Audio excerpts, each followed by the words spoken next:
Alright, welcome to the BBR podcast. We are back. Sorry, Piggies, we heard you squealing. You guys didn't get your weekly slop.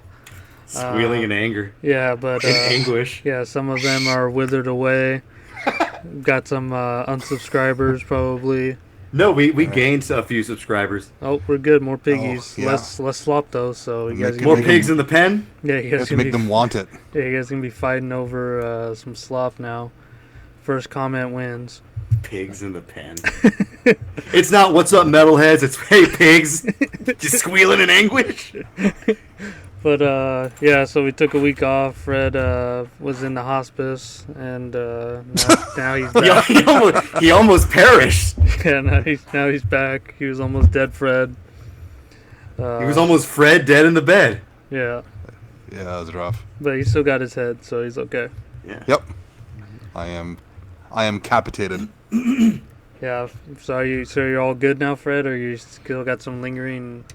No, I'm good as of like late last week. It was like a cold or cough or pneumonia. I don't know, but like it started like 3 weeks ago, and it kind of just kept going. And early last week, like Monday, was probably the worst day. I was wheezing so bad you could hear me from across the freaking room. It was really hard to breathe. Yeah, not because like it, like it was hard to breathe. Not because I couldn't take deep breaths. I could. The problem is it would just catch on the wheezing and just make me cough the second I tried to breathe. So it was just shit. Like if we had recorded last week, I would have coughed about like 9 times by now just from what I've said so far. Damn. Yeah, it was ridiculous. Yeah, we deserved a week off anyways. It was good. We've been working pretty hard, so. Yeah, we have been, and Plus, we sort of stayed. I had no collection updates last week. It would have sucked. Yeah, I actually have a collection update this time, which is rare for me. Me too. I have some now, so we're good. All right. Even the mailman's like, "You good, bro?" It's like, oh, I guess he has perished. So I'm gonna get a bunch of outgoing mail, all your CDs. Yeah. On your will. It's like, who's sending these out? Some kind of mysterious specter or something. It's like some kind of specter or something. It's a ghost. Guy's got like bananas coming off his head or something. It's a ghost. But yeah, so we're here, and I'm Anus Killings, not in a gay way. Mm-hmm. Of course not. Not that We there's anything wrong with that. got Transylvanian Bummer. Bummer. Yeah. That's Fredward. And then we got Metal Edgar. Metal Edgar, yeah. We encountered some Metal Edgars on Saturday. We went to a show. Fred, do you know what an Edgar is? I don't. I imagine he doesn't. It's a new term to me. Look up Edgar haircut. Oh, well, that can't be good. It's basically like Mexicans with like these bowl cuts, and a lot of the time their names are Edgar or something similar. Let's see. It's like you either go broccoli head or you go Edgar. Oh, that's terrible. Oh, I hate the broccoli head. You gotta look at the fluffy Edgar. That's the funny one. Yeah, I see it. Well, I see the fluffy Edgar, yeah. So yeah, this is a thing. This is a phenotype of young man Mexican. They usually don't have Edgars past the age of, say, like 22 or something. Yeah. Right? I mean, I feel like there's not really, you don't see old Edgars. It's always young Edgars. Yeah. Before the hairline starts receding, yeah. Yeah. Then you can't do the Edgar anymore. Then you can't do anything anymore. Then you can't do anything. Then you're just like your dad or something. That's it. Then you're like Papi with a fucking wife beater and shit. Then you just end it. You just get tatted on the head. Mm-hmm. Tat the Fred hairline. says end it. Just end it. It's not worth it anymore. So can you take a little bit more off top, like neck above? Yeah. But yeah, Just, we there was these guys at a show we went to, backyard show. Oh, I just saw And an Edgar there cut was with like a mullet. That's they were terrible. metal Edgars. So there was like two of them carrying one sort of like out the door, and he was like sort of passed out, and they had like his arms over there, and they're walking out. And then I'm being like a smart ass. I'm like, what happened? and they go, he got fucked up, fool. He's still fucked up. Paul's like, metal Edgars? I'm like, yo. Yeah, so we had to contrast two Compare and shows. contrast, yeah. Yeah, so we went to this black death metal show this past weekend. See our friend Drew's band, Pestilent Death, is playing guitar. Good, other than like the vocal issues. The first band that we saw was good, just very melodic, single note kind of stuff, and just chorded riffs. And then the last band was like me and Dan were in the crowd. We're like, all right, what if these guys are good? Let's see. Say, what if they're better than Galicia? Like, imagine. Or just some good, like Just anything good. Imagine if they were good. Not Homie Black. Not Homie Black, yeah. Yeah, and we just Homie Death. Yeah, Homie Death, Homie Black Death, and yeah, it was just like Vaughn or something, but not as good. It was kind of interesting. They had like some epic black metal parts mixed in with like stuff that sounded like Funebre or something. Yeah, then they had like the homie fucking hop on the mic and just be like way too loud, and it was just like, what are you doing? With a gigantic spiked gauntlet. Yeah, just one. Just one, yeah. Well, the black metal band that we saw, I don't remember what they were called. They played with Abysmal Lord before. Whoever they were, I can't think of what the name of is, but yeah, that was just like some Mexicans with cloaks and fucking corpse paint. Cloaks. Well, what was kind of cool is like it was a super windy night, and when the black metal band was playing, they were like evoking the wind. It was just like blowing all over the place. It was crazy. Yeah, it was like almost like swirling around it. It was they had like they're evoking the wind, Dick. They had a flag behind the drummer, and it like went over his face at one point, and he like had to get off the beat and take it off him. But then as soon as the last band played, still air. And I think that kind of speaks for itself, because even the death metal band had wind, and usually it's supposed to be real murky and thick weather. But and I was taking a piss in the back, and like as I was back there, cops were pointing their flashlights back there. They're like, it's just a bunch of metal Edgars. You're good. Just a bunch of metal Edgars, yeah. And Drew dropped his pick. And he was like digging through the trash on the floor right at the beginning. And Paul quotes Tenacious D. He's like, "My lucky guitar pick." That was funny. Yeah, like right at the beginning, he's like, "Fuck, pick." But yeah, so we had to contrast that because we just wanted to see the crowd compared to the show we went to 2 weeks ago now. Yeah, we went to see a heavy metal show. We saw Omen and a bunch of local bands, I guess. Local acts, and we happen to know people from all the local acts. Yeah, so we saw our buddy James play drums for a band called Parasite, and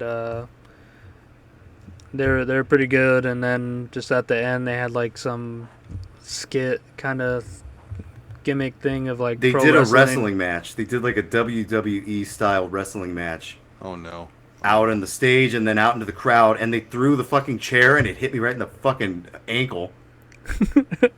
Very good, guys. At least it wasn't your face. Yeah, I'm like, ow, my ankle.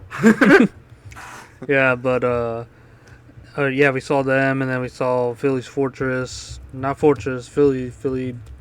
Viviano's Fortress, going for that like Yngwie, Steve Vai sort of neoclassical guitarist bands, but it's just kind of like we got Iron Maiden at home. I'm gonna open my window. It was pretty, they sounded good, but it wasn't anything like original, and that's kind of like the theme of the night. Was a lot of the bands were just retro, rehashing things, but it's like you got to think about it. Heavy metal, when it was made, was evolving from like hard rock and all this like punk and stuff, like being cutting edge. It was pushing the limit at the time. And then you would think to be more metal, you would be continuing to do that, but no, people are just like living in something that they're having nostalgia for something they never had. People are reliving the glory days that they were never around for. Huh. Like that fucking Fueled by Fire song. 80s is when thrash was made. Those were the glory days. Oh God. Yeah, but we're like in 2020s. Like, where's the war tech at? Where's the war tech? Give us some war tech. True. Yeah, and then What I don't like about those bands as well is like, so I know some of those guys, cool enough, whatever, but these names, Nightmare, Parasite, these are already established bands. These are already pretty famous, like, underground metal bands. that, and there's What are you doing? and there's other bands like that already ape those names too. Like it's not like the only other band called Nightmare or Oh yeah, like there being Parasite. 14 tyrants. There's probably who knows how many parasites and Nightmare. It's like, why? That's been done. yeah. Why would you do I that? guess Where, could- how do you what you expect? I mean, they've gotten somewhere. They're getting these shows opening for Omen, but honestly, I mean, I don't mean to be talking too much ish, but it's like, is this what the local scene has to offer? This is the best we got. Sorry, Yeah, I'm not too impressed. I Very- just have to be honest. very underwhelming. And then that leads into the last band we saw, which was Omen playing their second album. Warning of danger. Yeah, and it was kind of just felt like a local band. It was it was kind of or like a cover band or something. It was Yeah, whatever it wasn't very good. We didn't even savor the whole thing. It was just like, it was disappointing. Yeah, I wanted to hear like Battle Cry era where it's like a little bit faster, but like yeah, it just wasn't it. Their singer was like the skinny old, or the guitar player, the skinny old guy. I don't even know what his real name is, Kenny or something. Yeah. Danny, I don't know what his name is. But he took off his shirt and he has electrical tape on his nipples. Like, what? What? I don't know. Why? I don't know why. It was Not- upsetting. Not even like upside down cross, just like an X. An over the X on nipples. your nipple and you're 70 something years old. Like, what? Maybe he just doesn't have nipples, and that's how he covered it up. I'm thinking, who thought of that? I think it would have been like less alarming if he didn't have nipples and he didn't like cover it up, versus versus like Wouldn't you, if that is the case, wouldn't you just keep your shirt on? yeah. Well, I mean, You know what I if it's mean? too hot? You got to do something. Yeah, it was like 4 songs in or something that he took the shirt off, but yeah. It's like time for the big reveal. Yeah, it was a little disappointing, but I guess what was more disappointing there was the crowd there versus at this Black and Death Metal show. So it's like a lot of, well, let's see, we'll start with the performative metalheads. So it's just like everyone dressed up in this 80s retro, got the bang cuts, got the tease hair, got the It's the night out. Let me dress like an '80s guy because that'll be really hip. Yeah, I with can't- the other '80s guys who are dressed the same way. can't do this anywhere else. I fit in. I'm at home. Blah blah blah. Be yourself. Exactly. This is no good. The black metal show was more. It just felt much more authentic. We saw the Ouroboros back patch. Yeah. I talked to some kid with an Ouroboros back patch, which was actually just a shirt that he like cut or something. But Hey, it's still legit. it's legit. It's legit. Imagine he Yeah, got man. that from T-shirt Slayer. He got it from eBay. He said. Oh, okay. You I can don't find know. everything on eBay. I believe it. Yeah.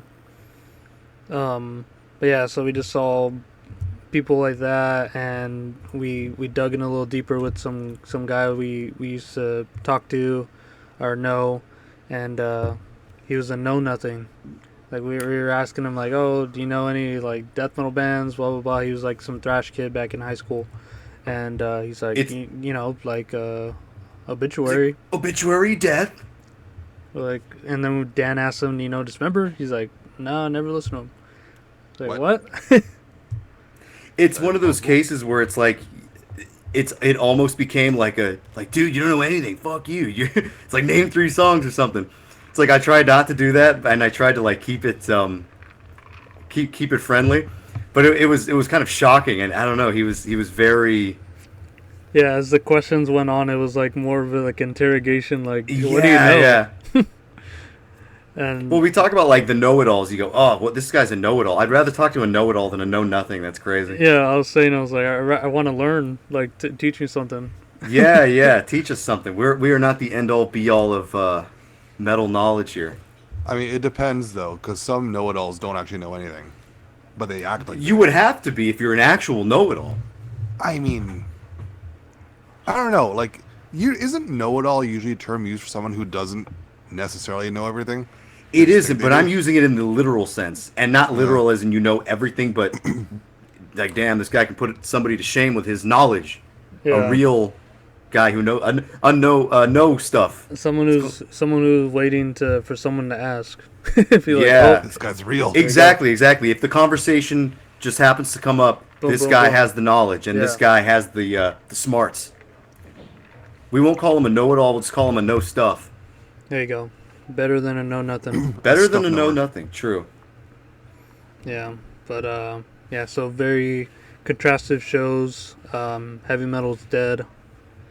Heavy metal is dead. Honestly, like anything that scene has become, it's like that's it. Yeah, I'm sure Hell's Heroes is good, but that's probably like the last. It's the last bastion. Yeah, because all legendary bands, and I can't imagine any of the opening bands being any different though. But Fucking see. Drew's like, damn, everyone. He's like, you were a rock star the other night, Dick. yeah, people were noticing you from the J Dog video and Unblessing and stuff like that. I guess That's never happened before. I've never been recognized. you're with your people. I the suppose Metal so. Edgars. The Metal Edgars, my people, the Metal Edgars. The Medgars. Let's see, there was a Yeti girl. Remember the Yeti girl? Oh yeah, it was like an all-girl pit. There was an all-girl pit, and like, I wasn't really paying attention, and all of a sudden, this like gigantic woman, like not just gigantic, like width-wise, but like length and width, just a huge woman with like Yeah, she had a like very furry jacket. yeah. So she looked like a Yeti. I called her the Yeti girl. She was like bumping into us, like, oh shit, knocking over everything. But Dan, could you give us a rundown from your day before the show on the Omen show? You were doing a bunch of things in between errands and all that. Yeah, so it was like wake up diarrhea, eat breakfast diarrhea, go for a walk diarrhea. It's like take a shower diarrhea. Wait, I don't know what the hell was. Play On the- Mother on 3 the walk? diarrhea. Play Mother 3 diarrhea. It's like pick up Rob diarrhea. Go Pick up Rob diarrhea. Diarrhea, cha cha cha. You know. It sounds like a very unfortunate series of events. dehydrated. I don't know what. Yeah, it really took the life out of me. All that shitted out my life force. Yeah, at least you didn't shit out the Triforce. That'd be worse. The Triforce, yeah. You know what's funny too? Doing the Irish goodbye at the sushi restaurant. Yeah, we had a lot of time before this Black Death show, and I was like, oh, let's eat. I haven't eaten, and we go to this sushi restaurant. Sit That's down. a little out of the way. Yeah, we're making excuses to backtrack and stuff like Yeah, that. because I'm like, I might have to go to the shop and have diarrhea.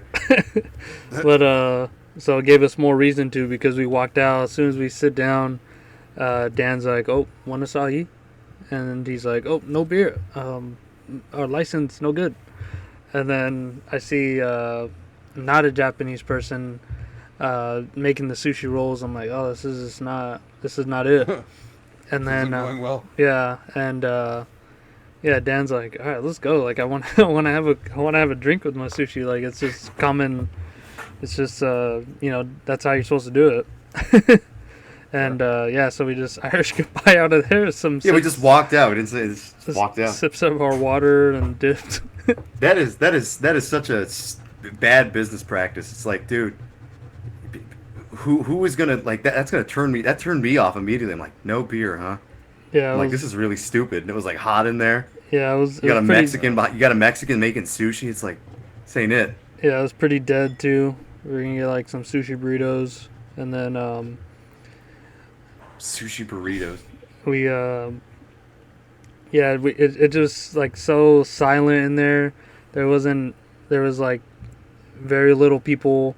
It was almost like you could just hear like the forks fucking hitting the plate. It was like, what the hell? Huh. So then we go to another spot and it's good. So, Yeah, it was good. but let's see what else I had. Alright, I got 2 RIPs. I got RIP Sparky from the BDM scene in Yes. LA. He was the guy that would just have He would like hump the ground. a crazy amount of fun Too wherever much he was fun, at. maybe. And yeah, so he'd always be like twerking to the slams and stuff like that. And What? yeah, so if you ever see a video, that's the guy. So rest in peace, Sparky. Rip. And we also got Shane from Abyssic Hate too, as of yesterday. Yeah, I saw that R.I.P. this morning. Yes, I guess yeah, yesterday, but cause of death not known. But yeah, so that one was kind of out of nowhere. I feel like I wouldn't have ever guessed that. It's a 2026. But yeah, No, but it did have me listening to their the cleansing of an ancient race today. So hmm. Yeah, I pulled out the split with Dat Hiddensk Folk. I think that's that demo, isn't it? I think that's the thing you should do. It's like somebody from a band you like dies. You should listen to that band Yeah. in remembrance. And then let's see, we got it was a funny page that you showed me on Instagram. What, dudes walking? Dudes walking? Yeah, we just Yeah, dudes walking is a funny page went on through Instagram. the whole. If you ever seen that, Fred, No. it's just slow mo clips of dudes walking, and it's With like music behind it. yeah, it's pretty funny. We went through like Why? 10 reels of that. Because it's funny. All right. I can It's- bite. He's like walking down like the Vegas Strip and shit, and like, you know, people are all like, I don't know, it's like the Wild West out there. People are dressed like fucking leprechauns and shit like that. But yeah, that was funny. I But, wrote down Vince not gay pic. That picture of me and Vince, that was definitely not gay. Yeah. Yeah, you guys are all cuddled up. And Vince had his head on his arms. I'm like, hand me a gay. Like, anybody seen a gay nail lighter? I mean, a regular, normal nail lighter. That's a good one. I accidentally, I bought a can of sardines, but like I didn't read what it was in. I assumed it would just be in like olive oil, like normal, but it was in mustard. Oh. Pretty gnarly. I know it's pretty gnarly, and like my mom saw. I told my mom, like, look at this diabolical meal. She goes, "Oh, but a barf!" Because right before that, she's like, make me some Triscuit crackers with cream cheese, and she goes, "Oh, wash your hands." Because I did have sardine mustard hands, pretty gnarly stuff. The yellow shit on under your fingernails. That reminds me of like this stupid conversation I was having with somebody at a bar one time. I was with Miguel and we were talking to this like old guy, and he was I was like, oh dude, I had some imitation lobster today. I'm like, it was disgusting, and the guy's like, oh, I've heard of imitation crab, imitation lobster. He's like, oh, fucking gross. And Miguel's like, too much information, Danny. Shouldn't have mentioned that I had imitation lobster. But yeah, don't try that stuff. It's bad. Yeah, don't talk about what goes in or out. Don't talk about it. Just don't talk about it. We already covered both, so. You sure that didn't contribute to the diarrhea? Who knows? It's probably everything. It's everything that enters my system. It's just like... That's interior blender. That's the anus killings right there. Anus killings, yeah. Exactly. Mustard sardines and imitation lobster. Good stuff. I think the last 2 weeks ago, I said I just got the Mother 3 Game Boy Advance cartridge, and I was like, it's kind of boring at the beginning, but I ended up beating it as of yesterday. Oh damn, it's pretty quick. Hey, my light went on. Yeah, but it was actually a lot of fun. It's RPG style. I asked Paul, I'm like, you ever played a JRPG? He goes, Pokemon, if that counts. I'm like, yeah, I guess that kind of does count because you are doing you are doing the turn-based battles, and it's kind of a similar thing. That's what Earthbound and Mother 3 is. You know what Earthbound is, yeah, Fred? Yeah, of course. Yeah, so I beat I have the Super Nintendo cartridge. Oh wow. Old school. Have you beat that? That one seems a little bit difficult because I actually have that on Game Boy 2. I might try that one. It seems a little more difficult, but So it was never one of my favorites, to be honest. I played it. I played a good chunk of it, but I don't think I ever finished it. I really preferred the the Final Fantasy style ones. So Mhm. for Super Nintendo, and I know the Japanese ones have different names, but Final Fantasy 3, Chrono Trigger, Secret of Mana, Secret of Evermore, I really liked those. I know Evermore and Secret of Mana aren't really turn-based, but they're I lump them all together. Secret of Mana is not turn-based? No, What the hell is it? sounds. It's a bit more action style, I guess. Like you run up to an enemy and just whack it, and then Oh, maybe like Zelda or something, right? yeah, Action RPG. Zelda's a good place to compare it to. I see, I see. But the animations, I guess animation or the game design, is very very similar. It's a very like early to mid '90s SquareSoft looking shit, you know. What is Final Fantasy Tactics? I think it's a Game Boy Advance game. Yeah, I honestly, I'm just gonna stick with Game Boy Advance. Like that's what I have, and that's what I'm gonna stick with. So I think might people go- really like that one, but I think it differs from, the mainline games. I don't really care about that. I just want something fun to play. I wonder if I should try Mother 1 and 2. They seem a bit primitive. I thought you got those ones too. Or you I have them, yeah. Oh, okay. I wonder if I'll play them though. Just haven't gone around to them. Like I said, well, I just finished Mother 3 because I know that's like the kind of most accessible one. And it was like not so hard that it was impossible where I gave up, but not so easy where because I had to, you have to grind a lot, get a lot of fucking power ups, get those items up, dude. The beefsteak that gets 300 HP.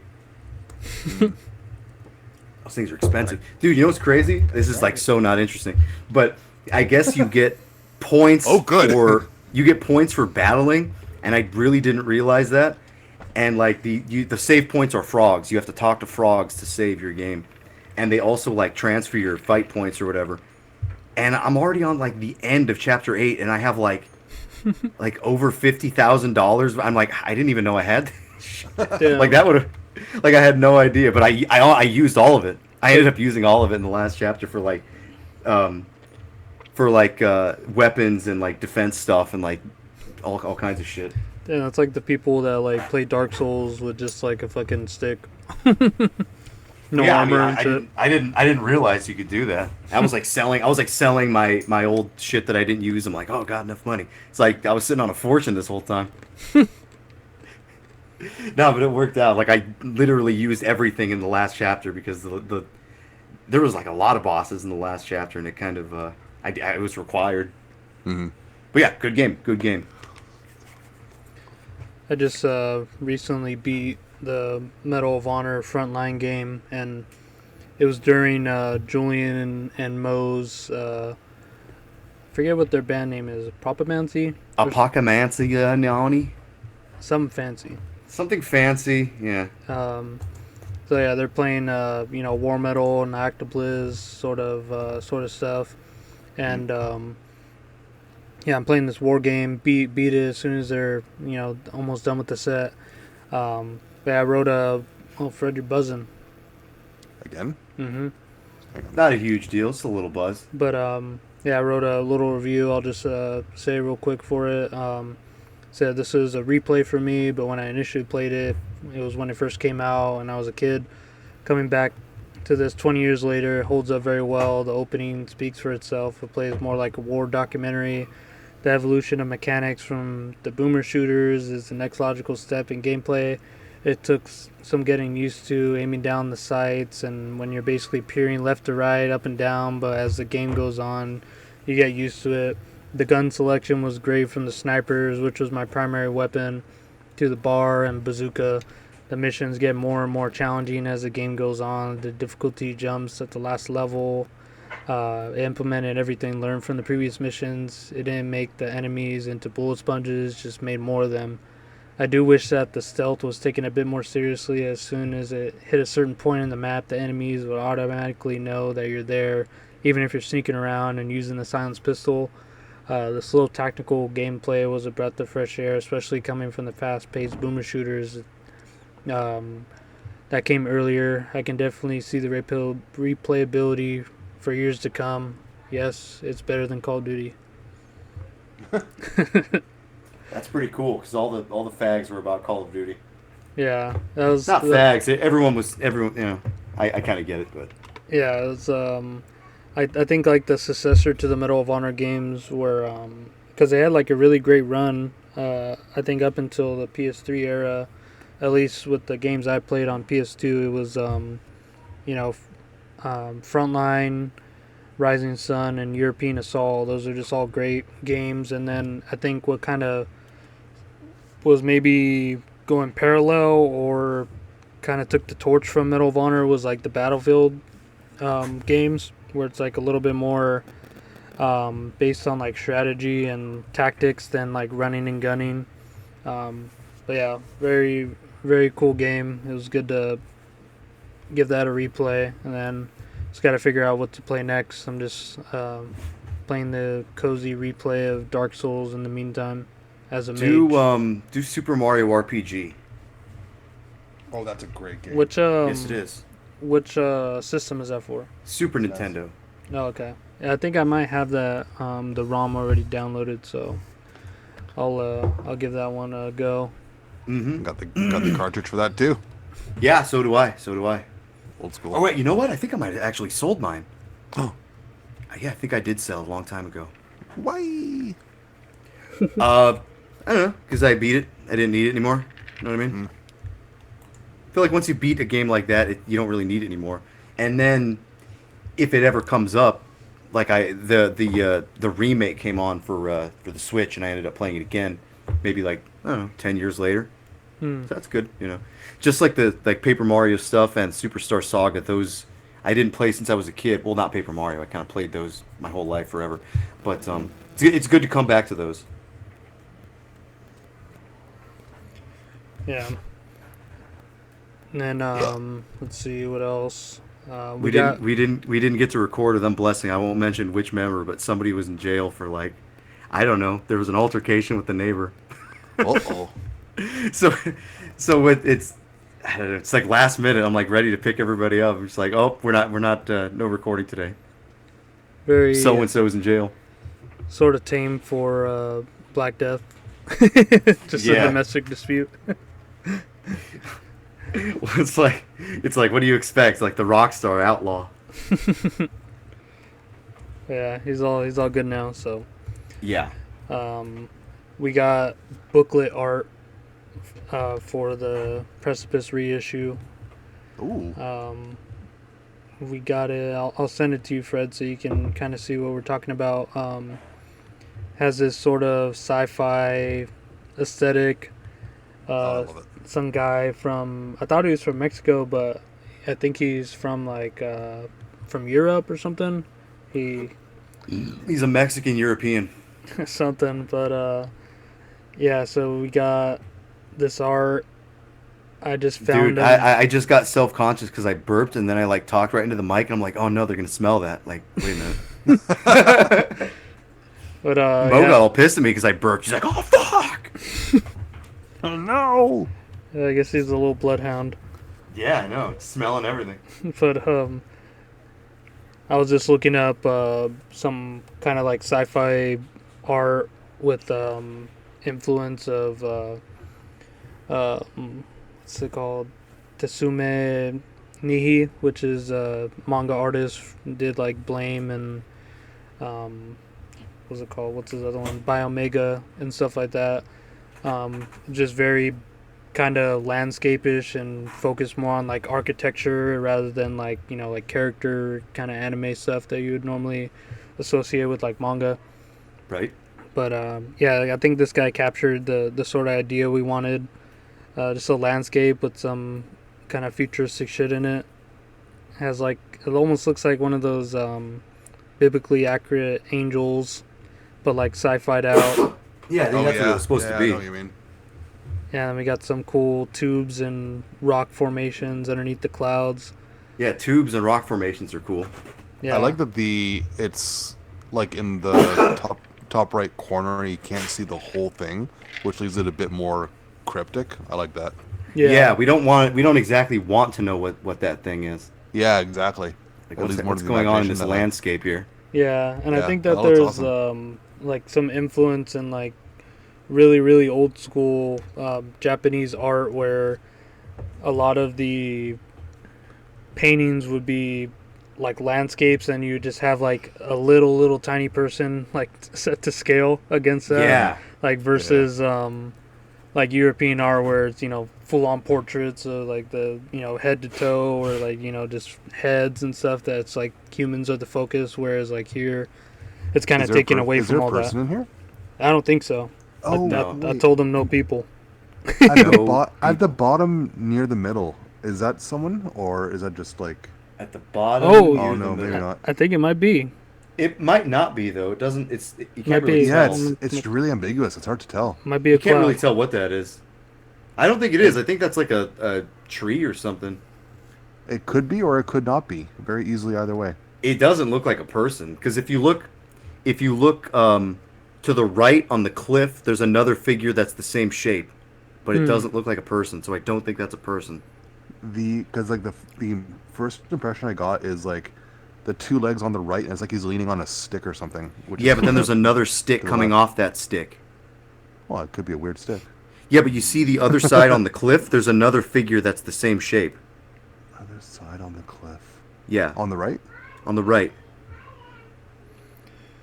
like parallel, right next to it. See that? Yeah, maybe. So I don't think those are people.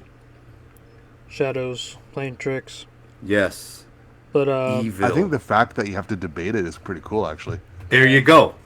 Now that's cool. Now that's what I'm talking about. all We up want to debates here, interpretation, people. yeah. Interpretation, yeah. But yeah, so it's gonna be, you know, behind, you know, photos and Crap. you know, lyrics and stuff like that, whatever we decide to put on there. But yeah, so that's our background booklet art. Pretty happy that we got that done. Let me see. Yeah, I have a question about that. I see the logo that's at the bottom right on the original cover is on here as well. Does that say something, or is that just like a design that you use for this album? That's just the Gallistica. Yeah, just a sign or logo, kind of like Gallistica. how, kind of how like Cataclysm has their, you know, symbol along with their band. That says Cataclysm, though. Does it? Yeah. No way. Yeah, it totally does. Hang on, let me pull up a version of it so I can actually see it and explain it. Hang on. I need a clearer view of it. I think Vision of the Chaos has a good view of it. Oh, does it? Okay. Oh, it wraps around. Yeah, I see it. Yeah, it starts at the top left. Like, see that circle that's hovering over the star? On to the left of that is where the K is, and it's upside down, and then it wraps around with the letters facing outwards. Sylvan, what a genius. That's clever. Isn't that cool? How'd you Yeah. find that out? Just looking, pondering. Yeah, pretty much. I was like, hey, what the hell is it? And I'm like, oh, that's their name. What gave it away to me was the M at the top right,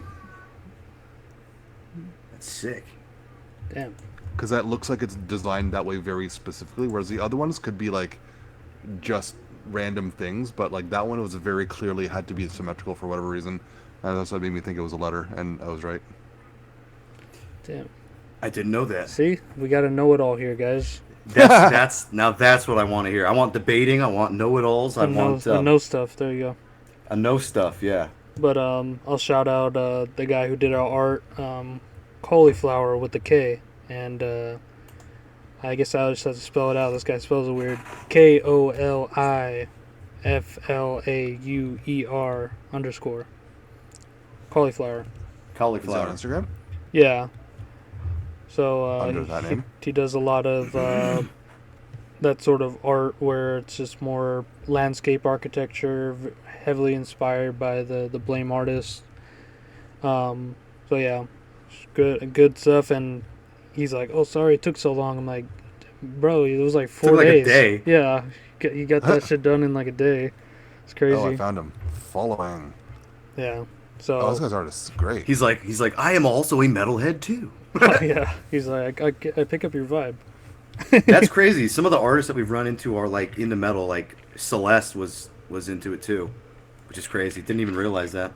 Yeah, I think she actually vends at like the metal merchants run by Born for Burning now. Actually, That's pretty cool. You should go say hi at some point.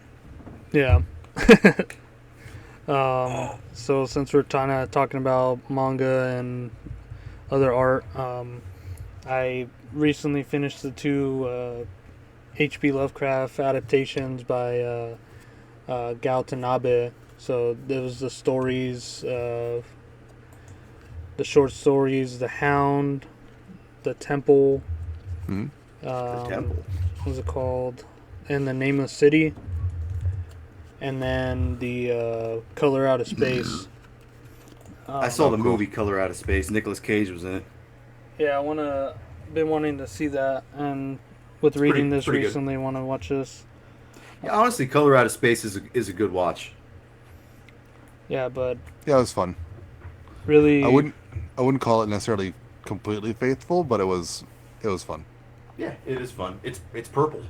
yeah, Yeah. I was thinking, I was like, I don't know what other medium of art can kind of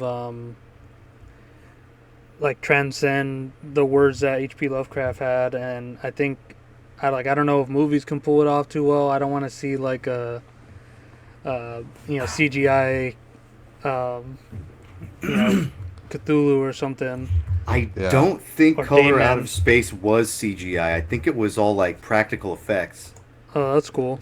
So it looked pretty good. There If I'm was, remembering correctly, I might be wrong about that, but it all looks pretty. Yeah, it doesn't look CGI to me. There was a black and white movie for The Call of Cthulhu that was filmed in 2005, and it was filmed in the style of like a classic like 20s era silent film.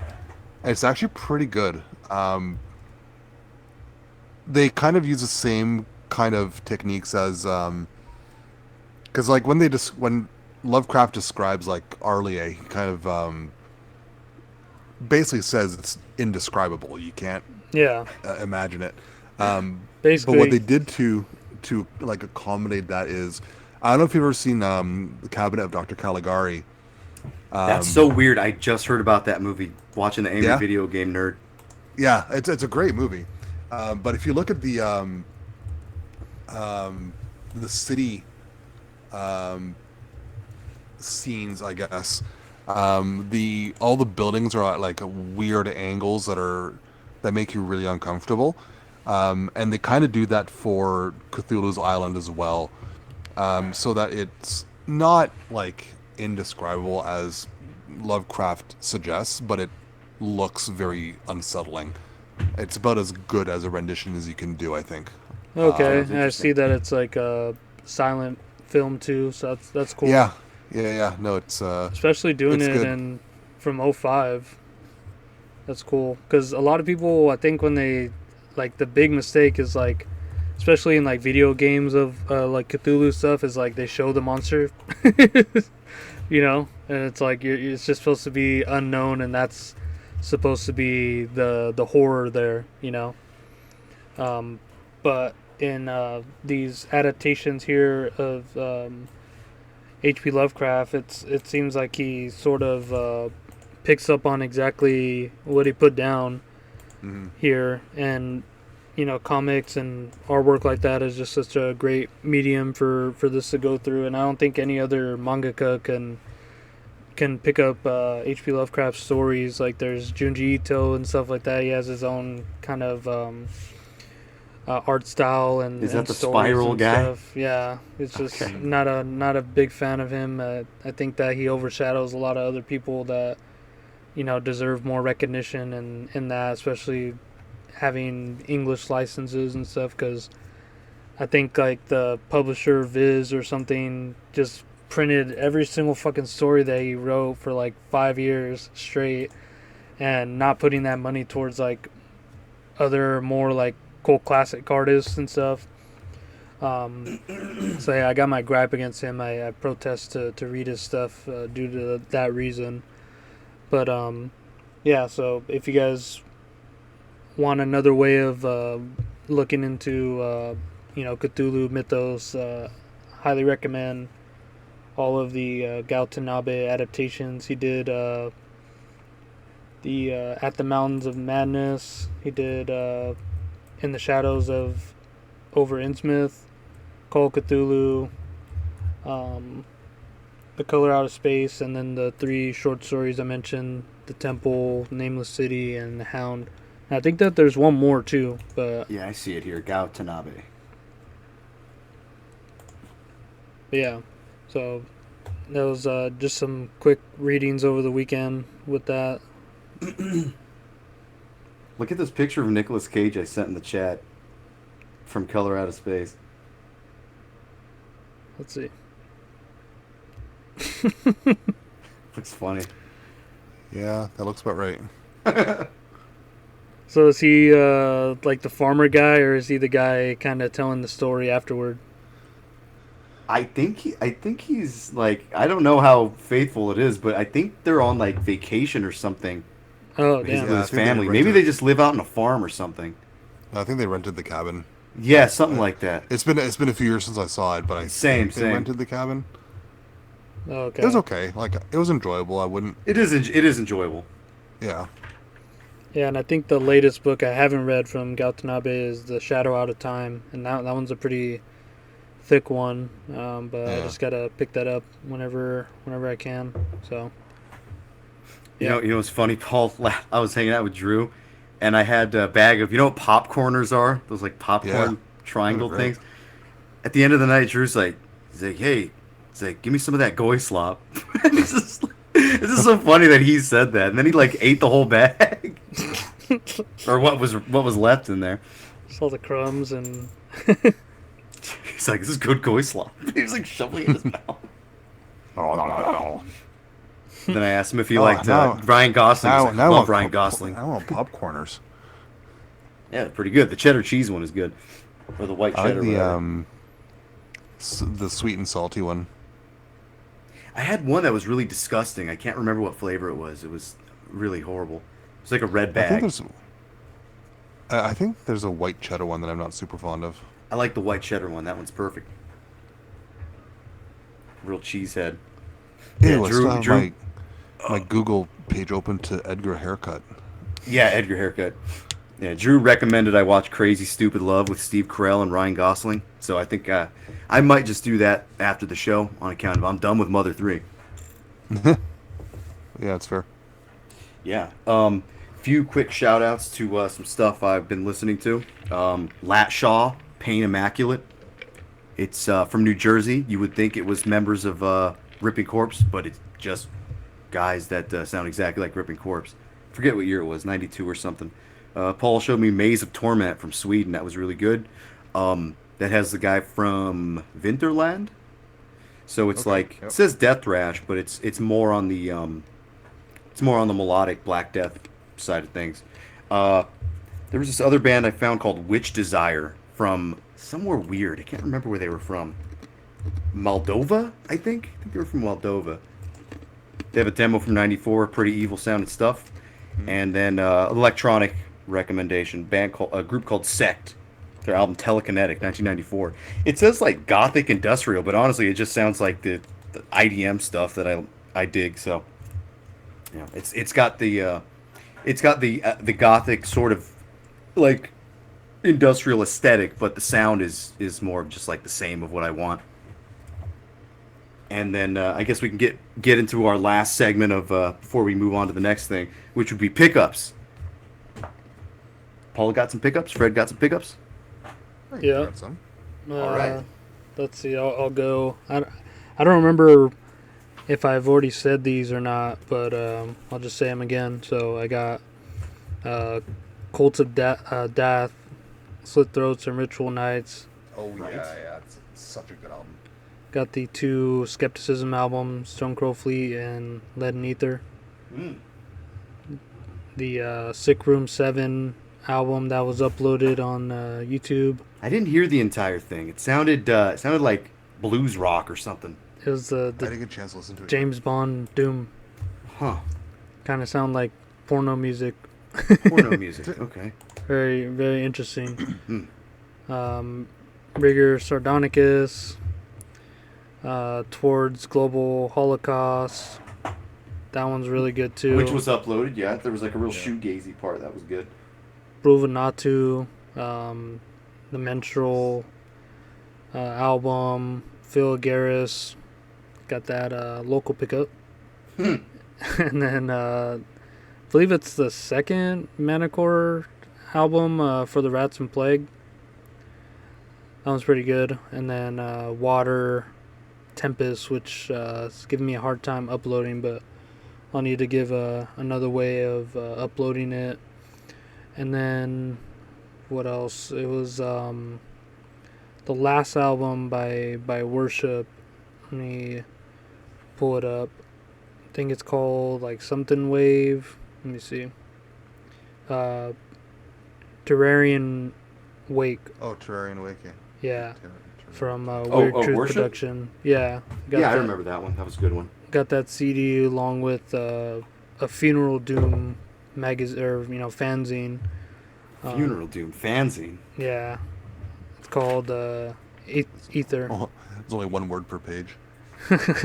Cool. It was it came with some interviews with the singer from Funeral, the Tragedies album, Cool. the band Until Death Overtakes Me, Skepticism, and then Weird Truth Production interview, and they have like reviews and stuff in there. There isn't really anything like solely dedicated to Funeral Doom in that sort of way, so it was just kind of cool. It said it's probably going to be the first and last issue of this. But yeah, I'm glad I got a copy. I picked that up from Paragon Records, and then what else? Apparently, I got my package pretty quick. Oh, that's cool. Yeah, I was just like scoping eBay. I saw it there, and I was like, oh, let me see if if there's other issues around. And it was only the one, and I saw Paragon had it, so I was like, okay, I might as well get a CD with the order. Yeah. And what else? I think it's like the same writers or a group of guys that put out what's that one, like Convivial Convivial Hermit. yeah. Little Hermit, yeah. Yeah, I think they had the 10-issue zine. Yeah, same guys that came out with that. I have a big stack of those. I might have to go through them again. Some interesting stuff in there. Yeah, I think I have like one or two of those. Those are good. And I think I have like some Bardo methodology ones too. I think I have one of those. But yeah, what were your pickups, Fred?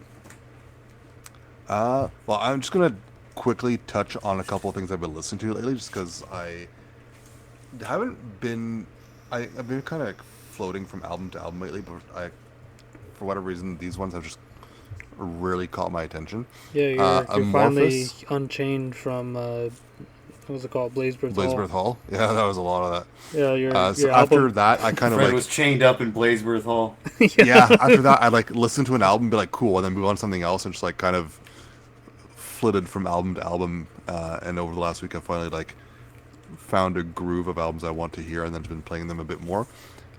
So nothing new, but Amorphous Tales from the Thousand Lakes. I really like that album. I feel like it doesn't get the love it deserves. Equinox Return to Mystery, which I find sounds a lot like Satanas or maybe even Sargatanas. Huh. I really like that album. And the self-titled Atomica album, which is pretty cool Brazilian thrash. The first track, Marching Over Blood, is awesome. I like the second album. I don't know that I've actually ever heard the first one.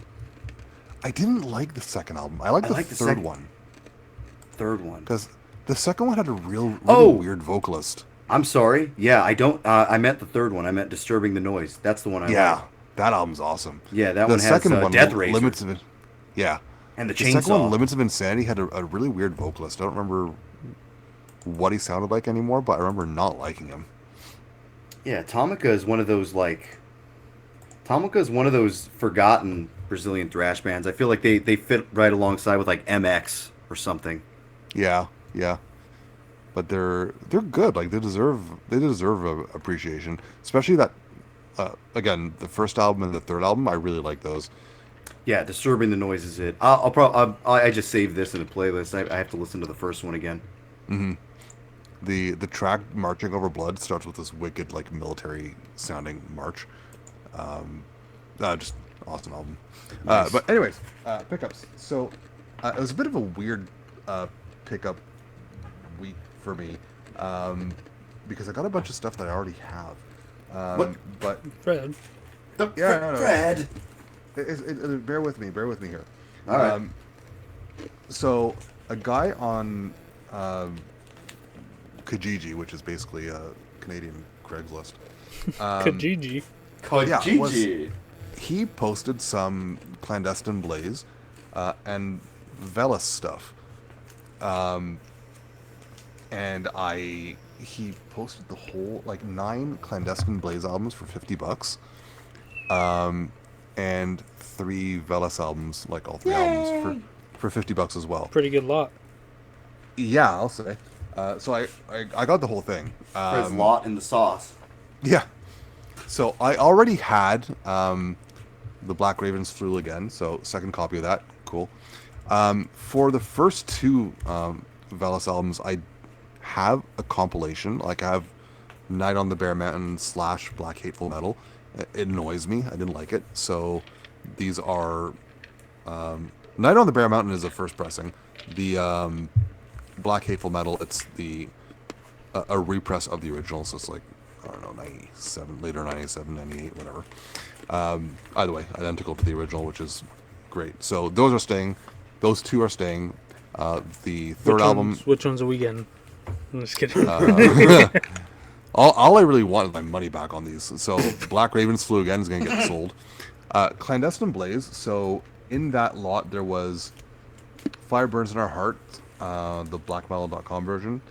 99 Holy Flames, the split with Deathspell Omega, Fist of the Northern Destroyer, split with Satanic Warmaster, Deliverers of Faith, Church of Atrocity, Falling Monuments, and Harmony of Struggle.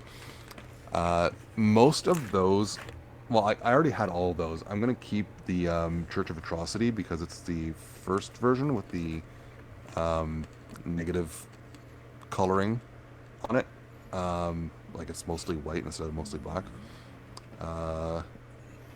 And Fist was an earlier pressing, which has, well, it's the first pressing. It has, like, cool silvery booklet. So the rest I'm just going to sell. So that was fun. Another guy, I bought the Aryan Blood Evil split on CD. And Absurd, the GFN one. Latest EP, Das hier aus dem Dunkel. I just butchered that with my German. And just today arrived the latest BBR CDs. Thank you for that. Oh, just today, huh? Yeah, Canada Post's been a little weird lately. Huh. So I'm going to start posting those. I don't know if I should post them all in a row or space them out. I'm not sure I don't know what the Instagram algorithm does, to be honest. I don't know what's better. I don't think it does anything. I think it's just, they see it when it's there. I guess. Unless you're, like, super pop. Like, are you coming up on the search thing, you know? I don't know. Like, when I posted the Velas album a few days ago, that's gotten a lot more likes than most of what I post. Yeah, speaking of Velas, didn't they come out with a single? It's like clips of a rehearsal. And it sounds okay. It's not much to go on. I wish Darken hadn't used his, like, boomer AI artwork for the preview, but, like, it sounds okay. It's not much to go on, so I don't hate what I heard. If the end result is along those lines, then great. Yeah, I'm excited for the Bass Hooligan episode this Friday for the Velas. Did a really good. I saw that. Did a really good Spirit Longinus episode too. If you guys heard that. I don't listen to podcasts. So. Well, what's his name? Radio Free Innsmouth. He just did one on Nazgul's Irie. Mm-hmm. Oh, yeah, that was the guy you gave the long response. Yeah, no, I know who he is, but you know that guy. He's been on I just don't listen to podcasts. I don't know why. I really should, because I'd probably find them interesting. They don't have physical media for podcasts yet. Yeah, Yeah, what the hell? Jubs isn't really a podcast. It's more of like a YouTube video. It's about 20 Long. minutes long, Mm-hmm. Yeah, and it's got funny graphics and stuff. Yes, what was it? I Donor and enjoyed his, Eamon's Corner? I enjoyed his thoughts on Total Death. We couldn't be further apart on it, but it's, And then it is what it is. they also had a single from Old One Gash. I guess the album's gonna be coming out next month. Oh yeah, Yeah, Old I One saw that Dash was too. at the backyard show. Yeah, I was like, oh, sick single. He's like, oh, I'll be right back. And he just like walked right by me. Fucking Drew asked me when I was talking to that guy about the Ouroboros shirt. He goes, "What were you geeking out about with that guy in the bathroom by the pisser? Geeking out by the pisser." He thought that was a good song title.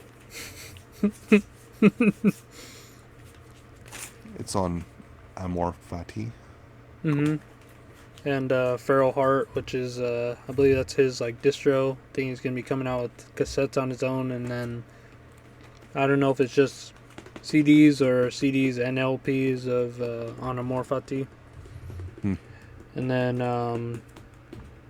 let's see, since you guys mentioned some stuff you're listening to, I was listening to Maze of Torment, The Force.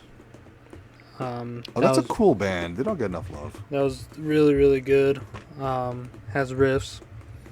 They're the ones who start out as Harmony, right? I'm not sure. Did they? I don't know. I think so. And then been going through. I've been really, really trying to get into. I don't know if I can pronounce this band's name. It's Cthulhu. Language as well with Relie from Mexico. Yes, Ancestral Terrors is awesome. Yeah, I've been trying to get into it, man. It's just I don't know. It's not really Oh, it's not working for you? not doing anything for me. I've listened to,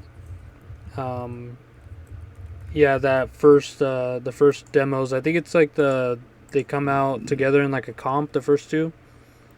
I don't. It's the Ancestral Terrors and the EP that came out. It's like Black a few years something, later. Black Island. Yes, that's it. Yeah, I was listening to that, and then the later releases, because it seems like they started really early, stopped, and then they've been putting out albums within like the last 10 years. So Yeah. I do not know this band. they're kind of just like Incantation a Oh, little bit. Okay. The that comp that has Ancestral Terrors and Black Island, if you look at a picture of it, it's not the right one. They spelled the title wrong, so it says Ancestrassal Terrors. It's stupid. Really cool comp. Ancestrassal. Then Fred's like, oh, if you look at that little corner right there, that logo, actually, it's their name. Actually, it's their name. Bet you didn't see that, huh? If you squint, there's a guy standing on one of the towers. But yeah, I don't know. It's been hard to get into. But yeah, I don't know if I just have to keep giving it more of a chance, because I want to like them, but I'm just not really getting anything out of it. I'm surprised. I really like that one. Yeah. Here, I'm gonna drop something in a picture of that cover in our chat. I got it in the mail. I was like, oh, this is really cool. Wait, seriously, guys? Seriously? It happens. The Galicia tracks are out of order. It's alright. Yeah. Oh, really? Yeah, on the CD. Yeah. We'll fix that up on the reissue. Don't worry. Yes, we will. Here, How it's intended. look at the pink cover right in the middle. Oh yeah. Ancestrassal. They're really cool art too. Yeah, I like that artwork. The Black Island artwork, not so much, but that cover is really cool. Yeah. Pink It's one's very- nice. It's very Lovecraftian. But what were your pickups, Dan, if you had any? I did. Yes. Bionic Records. I got I got 5 vinyl records here. Hey, Oh, and you you promised got- photos. And you dropped off the I dropped off some of our BBR shit. Yeah, sorry, Fred. I'll send you the photos after, I guess, after the fact. I forgot to. Sometimes I just forget to do these. I need my pickup porn. Pickup porn. Yeah, you have to do it like the metal vault where like every page is open. Yeah. See, I got like 5 vinyl records. I got Cenotaph from France, La Larve Exulte. Hmm. All right. That was some guys from who was in that band? I think it was somebody from Osculum in Fame, and then Necropole, and that whole scene. Mm-hmm. And then I got Ceremonial Oath, the Book of Truth, Oh, cool. pre Crystal Age or something like that. Yeah. In that scene, I like this album art too. It's like a bug man morphing. He's like dead. And then I got the first Dodheimsgard record, Grundet til Konge. Crown of the King. Crown of the King. Yeah, and then let's see, I got Lucifer's Hammer, Hymns to the Moon, Chapter 1. Oh, cool. Yeah. And then I got the Swedes band called Sarcasm, A Touch of the Burning Red Sunset, comp. Oh, cool. Is that on Merciless or Darkness Shall Rise Productions. Oh, no way. Yeah. Really? That's what it says. I didn't know they reissued that because they had 2023, pretty recent. Yeah, because Touch of the Burning Red Sunset was their last demo, and then the sub-label from Merciless, what the hell was it called? It's one that Akhenaten ran. Breath of Night. They reissued some of the demos on that as a CD, and then later on Dark Descent did a more comprehensive reissue of some of their stuff. I didn't think they'd ever go back to the Touch of the Burning Red Sunset version. Well, it's a comp. I like that a It lot looks like more. It's got a bunch of stuff. Yeah, I like that one too. Well, I like the albums they did actually as well. They were both good. I never heard any of the albums they put out after they got back together. I heard like what was it, Burial Dimensions, the album they never actually released from like the mid-90s. That was on the compilation that Dark Descent did. But anything they put out in the 2000s, I haven't actually heard. Let's see. Is this the right... Now I can't even find them on Metal Archives. So, Sarcasm? There they are. Yeah, Sarcasm, Sweden. Burial Dimensions, that's a good album. And then... That's the one from 94, yeah. I didn't hear within the spheres, the sphere of ethereal mind. There was a blue one that I liked too. I didn't realize they had this many albums. Yeah, I'm looking now. They have a bunch of them. 2019, Esoteric Tales of the Unserene. That's a good one. I haven't heard that one, but I really like the album art. It kind of looks goofy, but it's nice and blue. So it's like a frozen Ice King guy or something. They have an album coming out in like 2 months. Jeez. Wow, they're busy. Yeah, Sarcasm, pretty good. Can't complain. Hammer Hard Records. Stellar Stream Obscured. Oh, their last album cover looks terrible though. AI Slop. That looks like a Dismember cover for some reason. Like For life, look at Stellar Stream Obscured. That reminds me of that Dismember, the self-titled album. Self-titled. Is it self-titled or is it where? No, I think you're thinking of the God That Never Was or something. Maybe. I'm not very familiar with. Oh God, that artwork looks so stupid. the stupid skeleton. The way he's smiling, like yeah. That's not good. All right. That's why I like the Burning Red Sunset cover. It's just like landscape, nice. It looks like a Martian landscape. Yeah, looks great. All right, break, and then we'll talk a little about the Paul pick. Yep. All right, break. A break. This is a band. This was recorded on Epstein Island. Well, this is a cool band. This is called Natalie Portman's Nip Slip. Really silly name, But however, the music is really, really good actually. It's like 8 or so minutes of just like this really cool, brutal death metal. It has like an impetigo sound some places, like a lividity sound some places, some heinous killings, some like repudiation. Like the vocals are atrocious, like so good. Comes with this nice little pin-up poster. Really cool, really high quality. So yeah. All right, we're back from break, and yeah, Paul pooped probably. we're here for a Pooped hard. poll pick. A Paul poop. No, I was just playing Dark Souls. Oh, is that what you kept us waiting for? Nerd. Yeah, got to the I think it's called Dark Woods. I'll give you a dark wood. But yeah, so we're here with the Polish death doom band Stonehenge, and Who? yeah, in honor Nailed of International Women's Day, we got It's International Women's Day as of yesterday. Yeah. we got a girl singer in the band. They're I used to be Honey Bun. yeah, her voice is good, but why is she kind of bad though? Why is she kind of bad though? If you look up the live video, the songs sound exactly the same, but you know there's something to look at.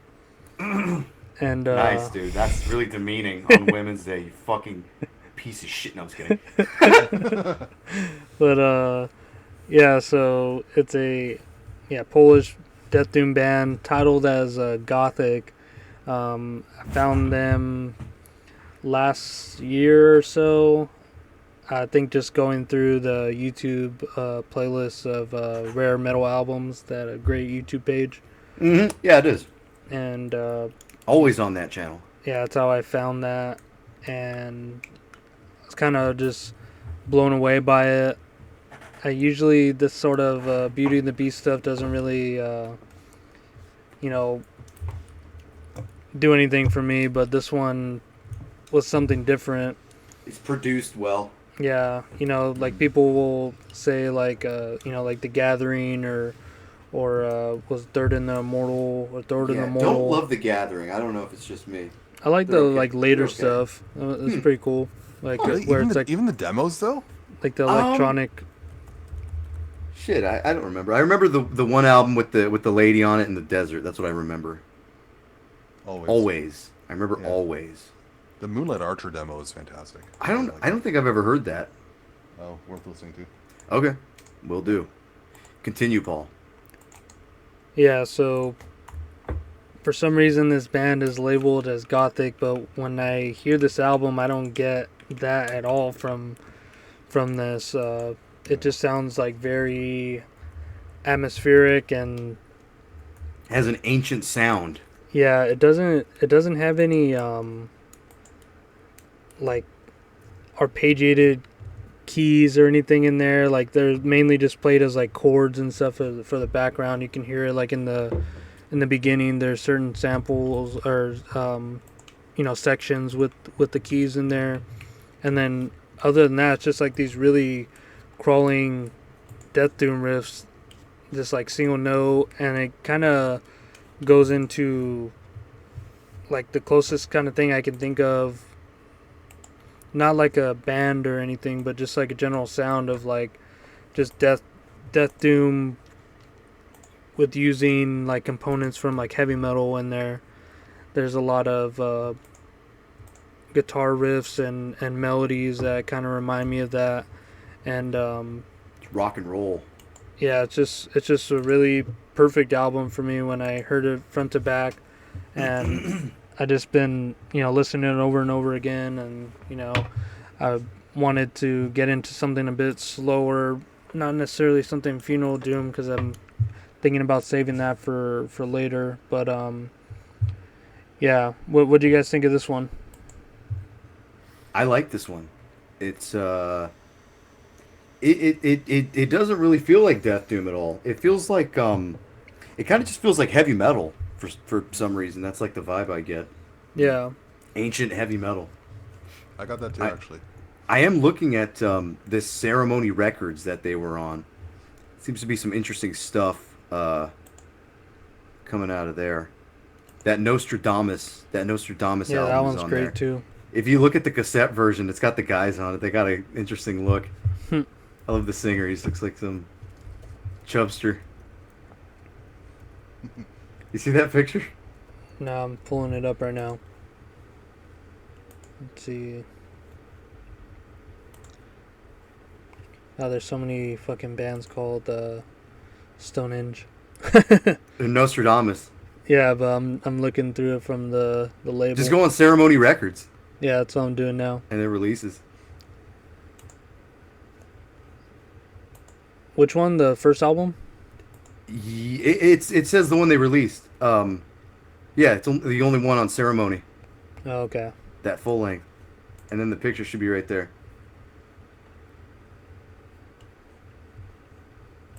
All right, there it is. Yep. That looks good, right? Dang, you got kind of an Edgar cut on the drummer. The Edgar cut. Let me see. Yeah, he does. He has a little. He's got like the Slavic Edgar cut. Oh no. Yeah, it seems to be a few interesting things on this But yeah, label. that's a really great band too. I believe I also found them from their metal albums.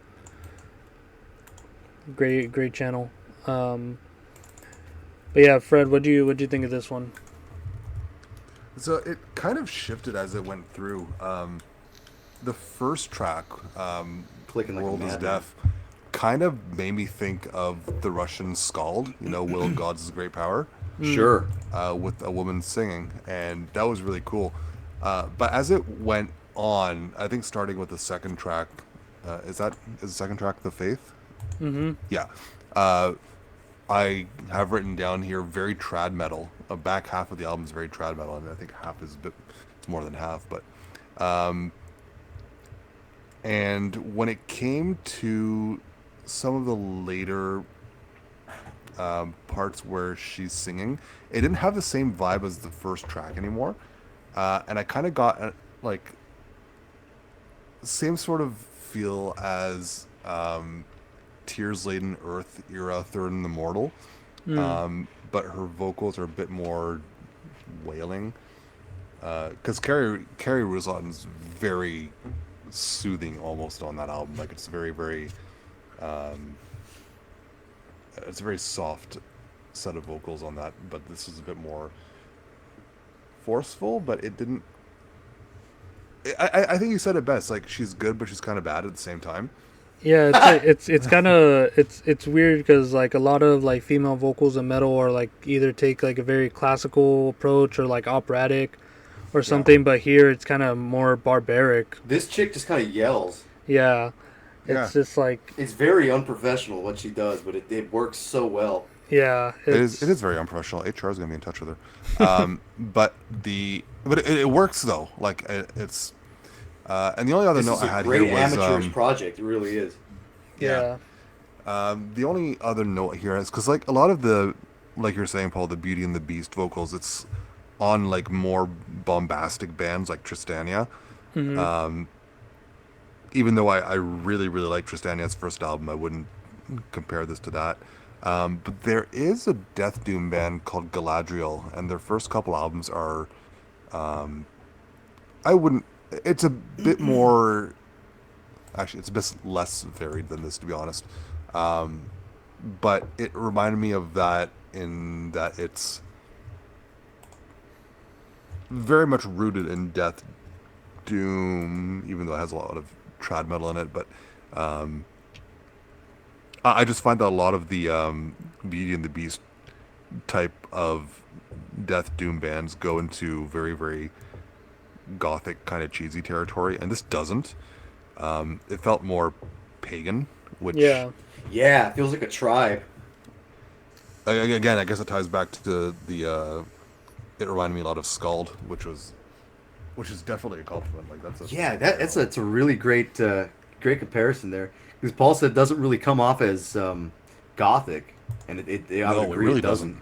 Like Skald comes off more like Bathory, and this Yeah. comes off a little bit more on that side too. Like it's got death metal vocals, but I can really see people who are into black metal like enjoying this, just because Yeah, it does have such a like an amateurish quality to it, and it's also really not. It doesn't feel like it's aiming to do anything, but just kind of like whatever it is that they aimed for. They have a great atmosphere. yeah, Yeah. and I think I'm really looking forward to the reissue. yeah, I reached out to the drummer. I was like, oh, can you answer some interview questions or give me some contacts for the other members? I can reach out to them. And I asked him, I was like, are you guys interested in doing reissues? He's like, no, it's from my childhood. I kind of want to just leave it back there. I'm like, it's so fucking good though, and it's only released on cassette.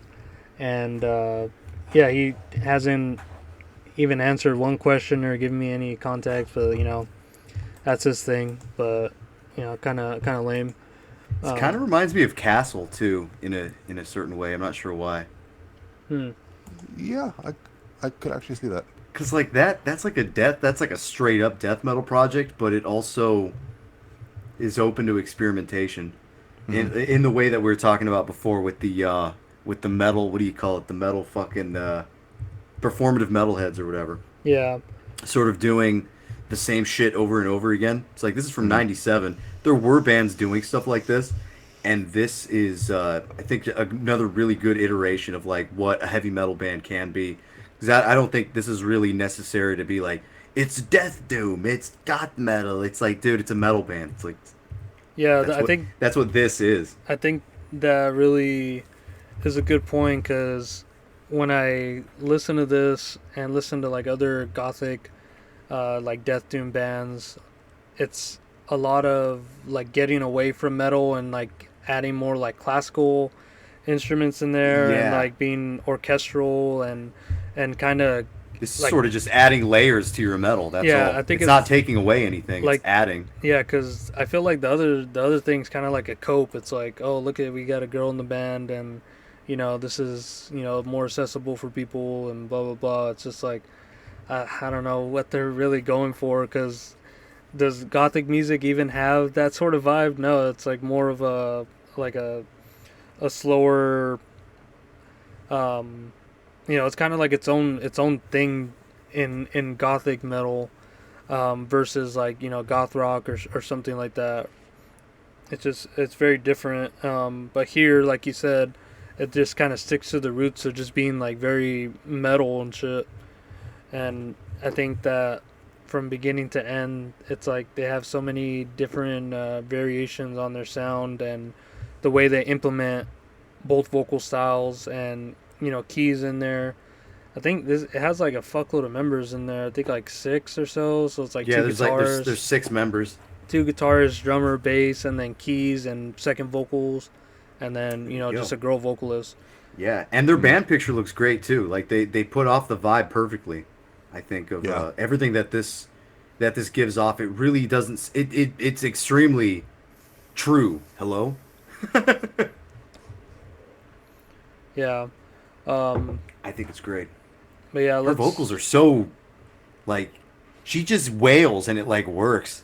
They're No, forceful. Yeah. It's so It's great. so good, and I love the death metal vocals as well. The guitar leads, the drumming is really great. The production on here, it's like I don't think I've come across any bands that are under this genre label of like being a raw take of it. It's like very professionally done, and like everything's in key and like perfect, and like here it's just kind of like it's a good fucking like almost like a demo quality. Yeah. I There might guess be some. reading from the additional notes, it says before this album was released from Ceremony Records, the material included was on a self-release promo demo titled Revenge, and had different track order and artwork and stuff. So yeah, it was basically a demo that just got published basically as a album, and I think that it's perfect. If they would have done something a little bit cleaner, I think it would have took away the charm from Definitely. these songs, and Definitely. and the performances here. Like everything's like very separated. You can hear both guitars, the bass, drums, keys, vocals. It's like honestly like peak production for this style. If I want to hear more stuff like this, and like when I check the similar artists, I only know Silent Stream of Godless Elegy. I don't know if I know that one or not. That the name does kind of sound familiar. Yeah, that band's really good. Yeah, I was looking through that. I'm like, maybe there's something here with some of these similar artist bands. The album Iron's really good. From them, the Which first one. Looks good. Looks Silent good. Stream of Godless LG.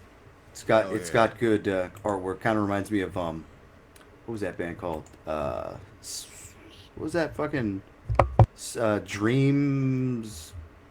That one band with the waterfall on it Don't remember. that you like, Paul. Dawn of Dreams. Oh yeah.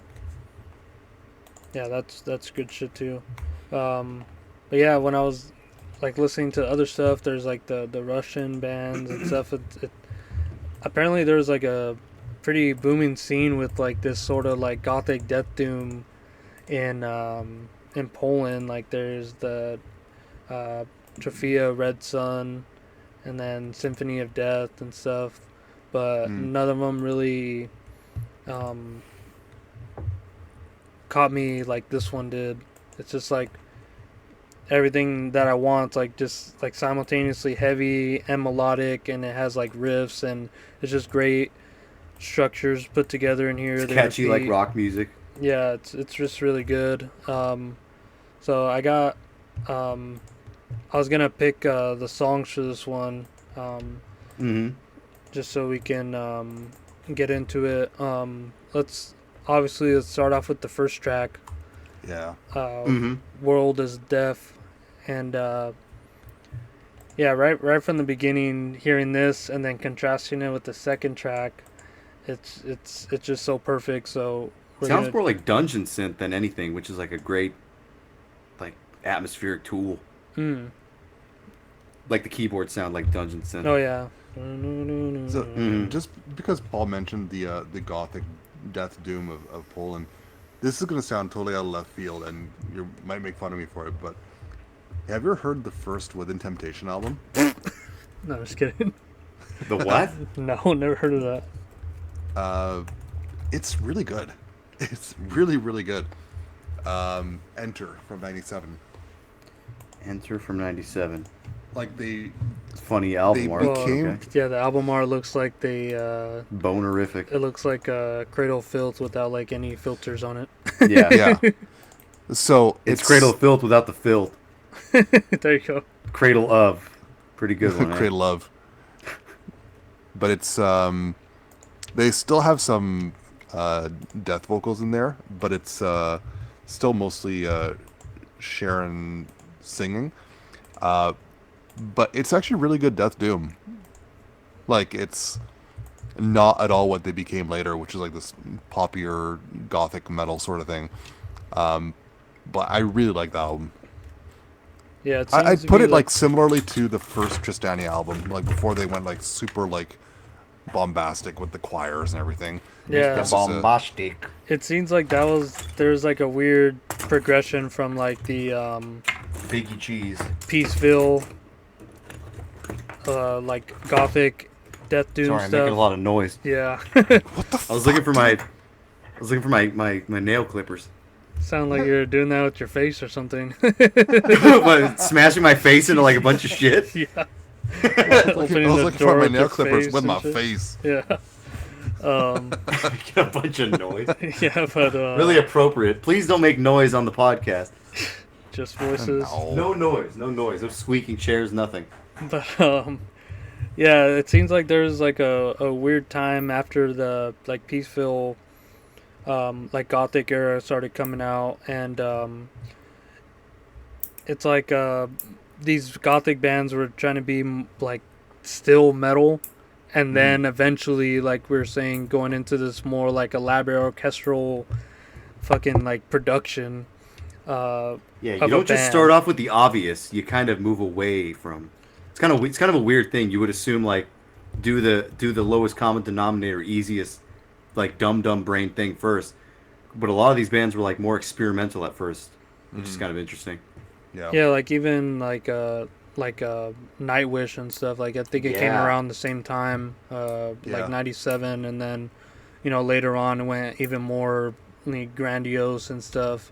Yeah, And- like Therion too. Yeah, it's like a started weird, it's like a weird progression from like being gothic to like symphonic, almost. Yeah, being a death metal band, being a gothic metal band to, maybe being like a symphonic pop alt rock band or something. Yeah, I don't know what they're trying to appeal to, but I don't know, money. It's hard to tell. yeah, trying to get. They're like, there's like 50% of the population's women. We have to get that target audience too. I guess. But here they keep it true, and they only have this one album, and it's honestly like a perfect length too. By the time I get to the last song and they repeat a certain section, I'm like, oh fuck, You're it's like, over. that's it? Yeah. Yeah, no, I felt the same way. I'm like, oh, it's over. Huh. Yeah, it kind of it desired a little more, but that's good. Yeah, I can't imagine how this would be played in a different order as it was self-released. Because I think the way that it goes from, the track order is just perfect, honestly. But anyway, let's get into the first song, World is Deaf, and we'll be right back.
I know. All right, we are back from World is Deaf. What a That's timeless song. They make world, but not for us. They make world for masses. True. Yeah. To steal Paul's joke, a gay metal nigga can relate. I mean, a normal metal nigga can relate. Yeah. And yeah, just what a timeless song. Like when I first heard that, I couldn't get it out of my head. From the riffing to the structure to the vocal lines, it's just like all great, and the way it establishes the mood with the keys and sort of like heightens the chord section with the keys as well is just like so great. You don't hear any like ding ding ding ding ding ding ding ding ding ding like fucking keys or anything. It's just like perfect, just synth chords. Yeah, fantastic song. What do you guys think of that one? the vocal lines on this just cemented for me. Like the riffing's cool, I like it, but that one vocal line that she repeats, da da da da, it just gets stuck in my brain. I love it. Everything she does to make that vocal pattern is just perfect. Wouldn't change it. Yeah, lyrics are really good too. What I'm seeing Yeah. just from young bucks, the introspective metalums. I think that vocal line is what made me think of Scald specifically too. I think Agil had that kind of cadence when he was singing. I think he was overall a better singer. I don't think there's any real debate to that. But you hear women singing this kind of metal so rarely that this really stands out in that too. So Yeah, it has awesome. like that sort of like, it's kind of weird to use this word, but like barbarian type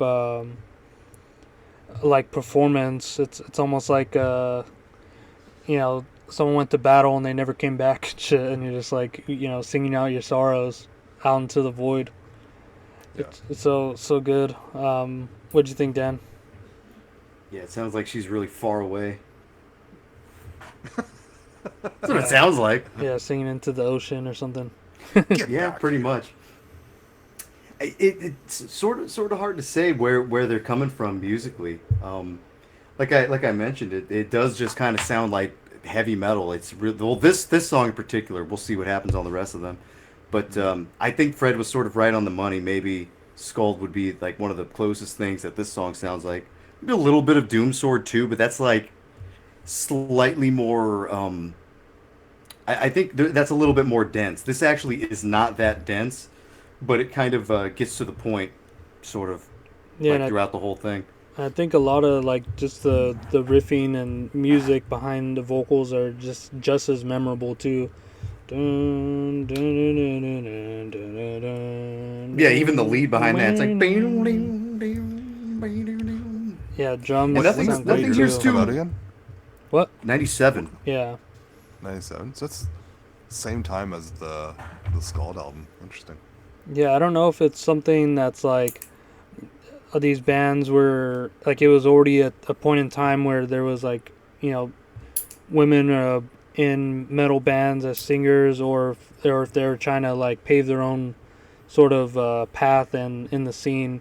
It seems like whether it's the case or not, that they accomplish that, because when they do have like women in metal bands, it's like I said, more like it's either like really feminine sounding or just really like operatic and sort of like classical orchestral music or something, and the music kind of caters to that. And then when the girl sings, or no, when the girl stops singing, then they'll get into like the heavier parts or something. But like, it's here, there's no other vocals going on, she's singing over the whole song. And you know, when there's, you know, space needed, you know, she lays off and provides that, and it's just like such a great contrast to hear this. Mm-hmm. But yeah, maybe don't clip your nails on a podcast. So hitting a new low here. Yeah. I said, what's Like that? I was Jacking saying off during on the break, podcast? if any of you fuckers ever complain about me eating popcorn on the podcast again, you will hear about it in the comments. Yeah, I'm. It's like 3D podcasts. I'm like dodging nail clippings from the computer screen. Guys, could you not jack off during the podcast? At least, Like fucking gothic metal maniac style shitting during the podcast? yeah, at least just Squirting out of your ass? At least do it during like the sample section, not not the recording. But yeah, I think a good contrast with this song is the second one. So let's get into that one. That one's called "The Faith," and it has a different variety here, and then later even more so, and then they sort of fuse everything in together by the end of the record. So let's hear the other side of the coin, and we'll be right back.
All right, we are back from the Faith. Perfect ending on that song. Dun dun dun. Yeah, what'd you guys think of that one? That one, really, I still don't hear any death metal besides those vocals. This is a lot more, yeah, like we've been kind of reiterating, this is just heavy metal. This one was a bit different than the last one, much heavier. Fred mentioned a little bit of battery in there with some of those solos, Yeah. Hammerheart Definitely. style. But something I said when we were listening to this kind of reminded me of The Sword a little bit, some of the parts, which is interesting because they were kind of considered like a doom heavy metal band. I don't know what other bands like would what you would compare to The Sword, because honestly I'm getting the same kind of either vibe or like influence coming from this. Well, yeah, Sword is what considered fucking stoner too. It's like stoner heavy metal. Yeah, so that's why I'm saying, like, with some of the riffing here, it kind of takes from like stoner stuff, but I don't know if that's necessarily like an influence at all. No, it couldn't be. Yeah, and it's just like so like the way that they have these like note selections and they go from note to note. It's not so like, jumping right to the next one. There's like little flourishes in between with like hammer-ons and hammer-offs that really make it distinct. And yeah, I don't remember any songs from The Sword. I remember some of them. It kind of gives Thin Lizzy vibes too, because they had like some of their songs were extremely heavy and also heavy on like counterpointed guitars. I assume that could possibly be because I think Thin Lizzy was like one of the first bands to do counterpointed guitar, like in a rock band.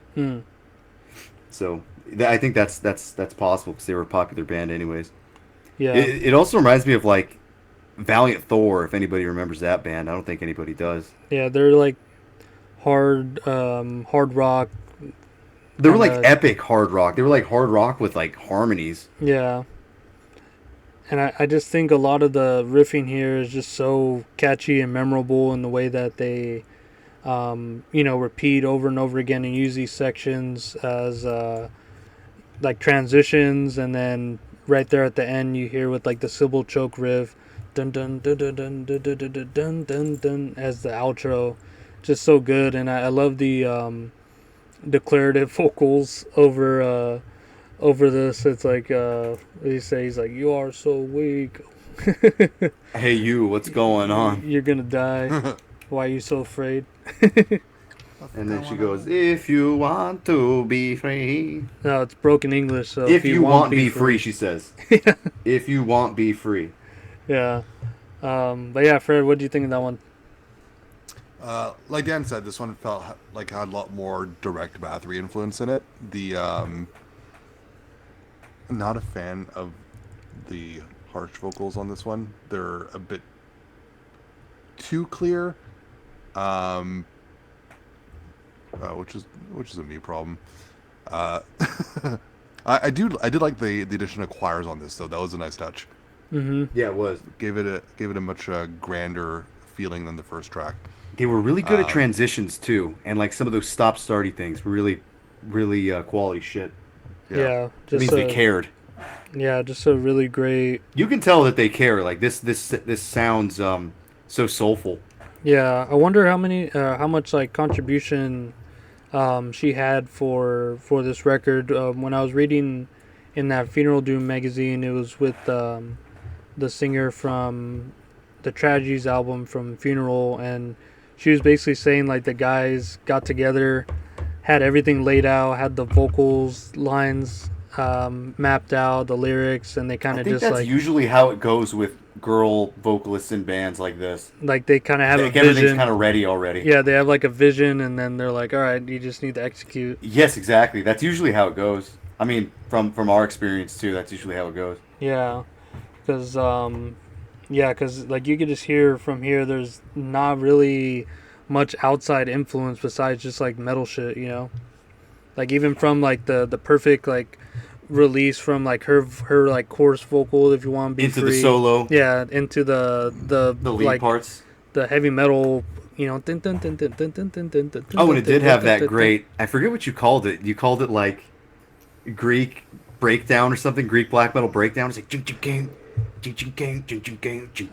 that was just pretty the good. palm muting, yeah, and like I love like the just heavy riffs with like negative space in there where they just just mute the strings and then come right back in.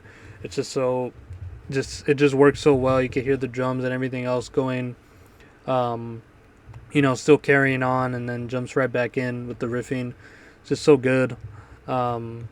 But yeah, have you guys got anything else to say about those, or should we get into the last one? Yeah, let's nail it. Move on.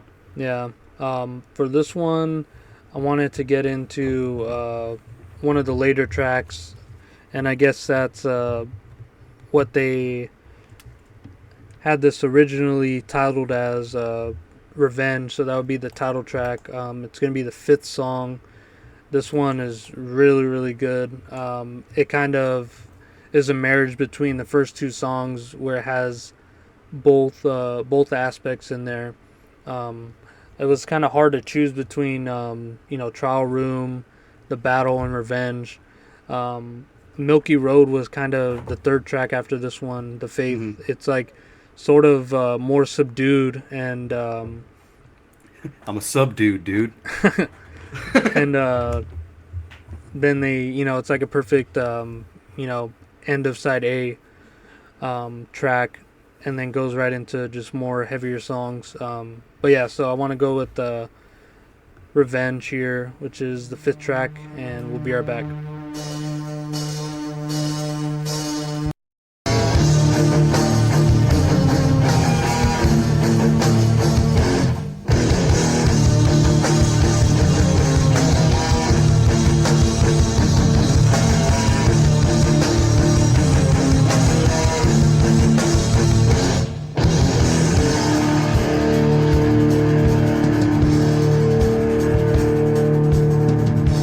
Deadly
We're Back from Revenge.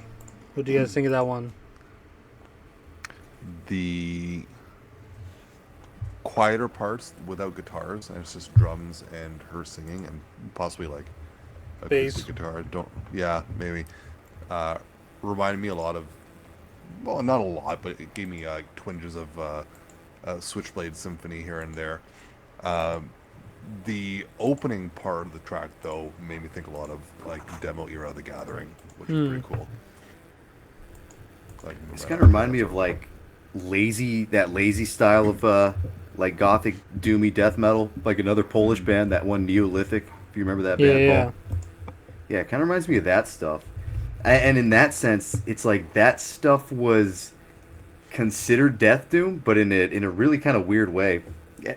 And so I think I kind of understand where they get the death doom like tag. Yeah. I think it's just with like the heavier chuggy riffs and then the crawling like single note sort of riffing that they have going on here. Yeah. And I love during like that the like verse section where it's just like very kind of quiet and they just like build up out from there. It like kind of goes up and down, like swells. After she's done singing like 3 vocal lines, it goes up and then comes right back down. And then after the second time of that, it just explodes into like a more like heavier section. And in between there, it goes into these like more melodic parts, like Yeah. and then Something you'd hear from like a Finnish band, kind of. yeah, and then after, which is so good, like during the verse, because I think it's his verse going on twice. They repeat it. Oh, Fred, you're buzzing hard. Yeah, it's What? getting pretty crazy. There you go. But yeah. So after that repetition twice, then that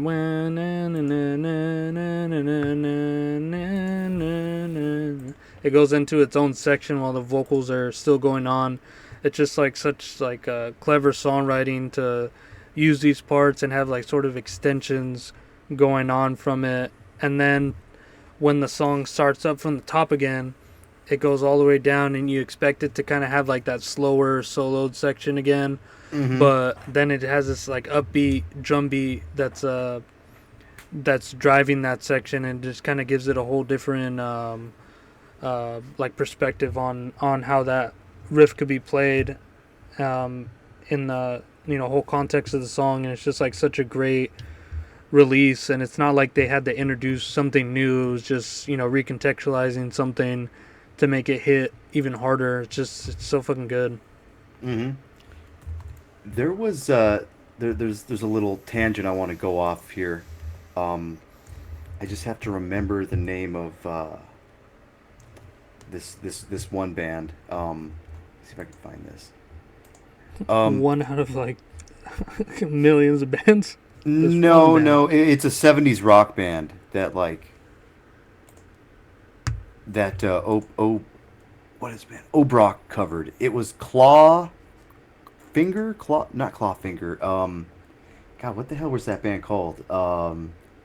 Iron Claw. The band Iron Claw. Okay. So, let's see if I can find this real quick. Yeah, there it is. 1970.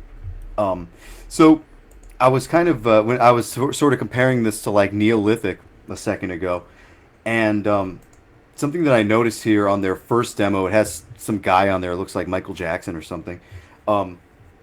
But they have a cover of Samael, and I'm seeing that dude has a Samael T-shirt on, and I sort of see where like death doom that sounds heavy metalish can sort of come from Samael a bit, because it's like that stuff was doomy and also heavy metal and also being like a black metal band. Yeah. It seemed like these bands are like possibly taking that idea and like turning it into more of a death metal thing. Because there was another band called Obrock. I think Fred may know who that is, from Bulgaria. Their name is in like that weird kind of dialect. And those guys are like a black doom band. And I remember reading an interview with them, and they were saying that one of their influences was like Iron Claw from the '70s, which is pretty much like melodic, doomy, heavy rock, heavy hard rock. Um, there's something maybe that like can come full circle from something like that to Samael, to Obrock, to Neolithic, to Stonehenge, where you can kind of get this like all-encompassing, basically hard rock sound that is like kind of a little bit of everything. Yeah, and Sort of. I'm reaching, but hear me out. I think I might be onto something there. yeah, like with the Swiss bands, there's that one that kind of has that same vibe, Elastis, Sure. and Yeah. Death Smiled, like that kind of has that same vibe too. Elastis is a perfect example. Yeah, that Green album, right? Yeah, that's such a great album. It's And been a look, little while since I've heard it, but and yeah, look, and they Death have Smiled. an album called Revenge, but it doesn't look very good. Well, yeah, I mean, if you look at some of those similar artists, you got Samael, you got Celtic Frost, you got Xanthotol, Rotting Christ, um, and even something like Tiamat. And I think that Stonehenge is a little bit closer to like those like mid-era Tiamats, like Clouds mainly. Yeah, I think all that is sort of, it's weird because you expect gothic metal and that's supposed to mean like, I don't know, Cradle of Filth ish or something, but it seems like whatever that they're doing here is sort of just adding keyboards, but the style of the music is like still sort of rooted in like hard rock in a weird way, like heavy hard rock, Yeah. Yeah. kind of strangely. Yeah, because it's not like death metal where it's No. kind of like Maves like or anything. They're just going back first chorus and bringing back interstitial riffs and kind of expanding them like you would in like hard rock songs and shit too. Yeah, it's kind of an interesting way to continue that while still being like a heavy metal band or a black or death metal band. It sort of doesn't matter. You can kind of rock in any one of these genres, like if you break it down to like sub genres or something like that, you know what I mean? Yeah, and Whether you're one of the lazy European death metal bands or whether you're like a doom metal band or whether you're like a black metal band, there's always room to do that. I think we get a lot of that in like the occult rock stuff, yeah, or not occult rock, but like occult black metal stuff. I think it the sound sort of inkles through certain styles, if I'm making sense. yeah. Get what I'm saying? Mm-hmm. Yeah, I think that's a good point to kind of see that progression through this stuff. It doesn't like it's not like gothic metal as you would think of it. It's not moving away from like metal and like It's almost getting more atmospheric, and they just maybe didn't know what to call it. yeah. And I was like kind of like rack my brain around and see like if this had any more semblance to like just classic doom bands like Saint Vitus and like Trouble and stuff like that too. I think it sort of does. Yeah, I like think it sort of does. It's definitely like Candlemass in certain ways. mhm. It's like that's a heavy metal band, but they've gone slow. This is like a heavy metal band, but they've gone slow, and they've also kept like the epic melodies, and then they got like a death metal vocalist and a chick vocalist. So like, there you go, gothic death doom. You got it all, pretty much. Yeah. Nailed it. Boom. Well, you guys got any concluding thoughts on this or just anything in general? I think that was my big concluded thought. I guess my question would be: Is this Paul's first Doom pick for the show? No, my first No. pick was Not Doom. first. It was what? My first pick was Doom. Oh yeah, you did something similar. You did Mental Home. Yeah. Interesting. It's all coming back. Yeah, this is definitely a good one. This is up there, Paul. This is a good find. Yeah, this is a really good one. Hopefully, someone can convince this fucking guy to want to do a release. This reissue. fucking guy. Yeah, because he's doing like his own musical project, and I don't know. It's Send him this podcast.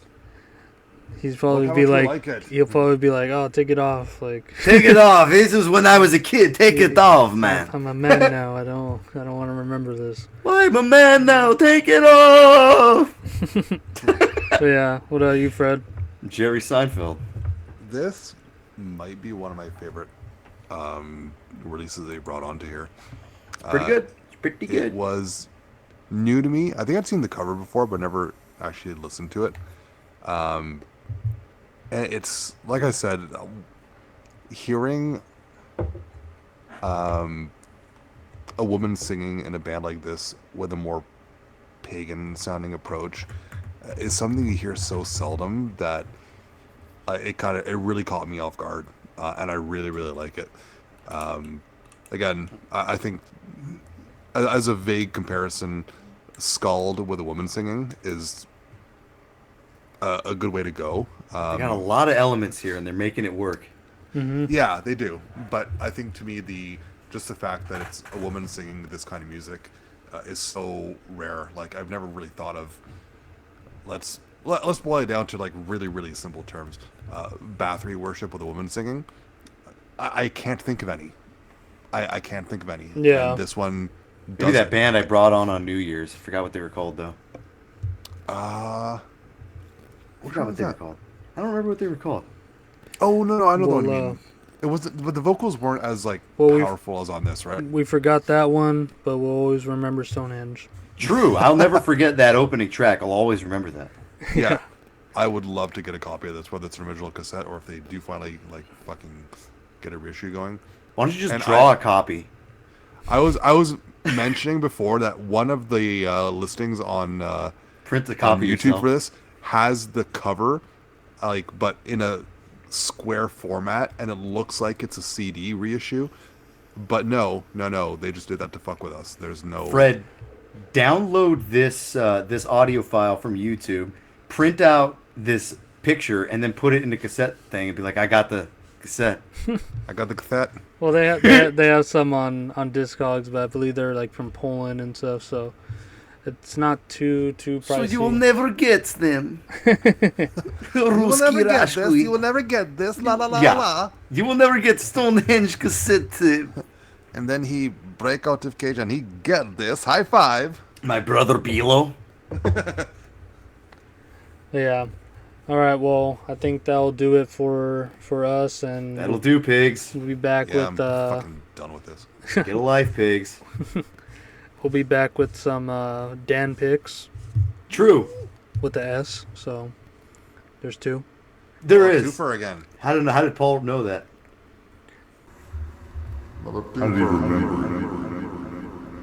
Yeah, I did, Wally.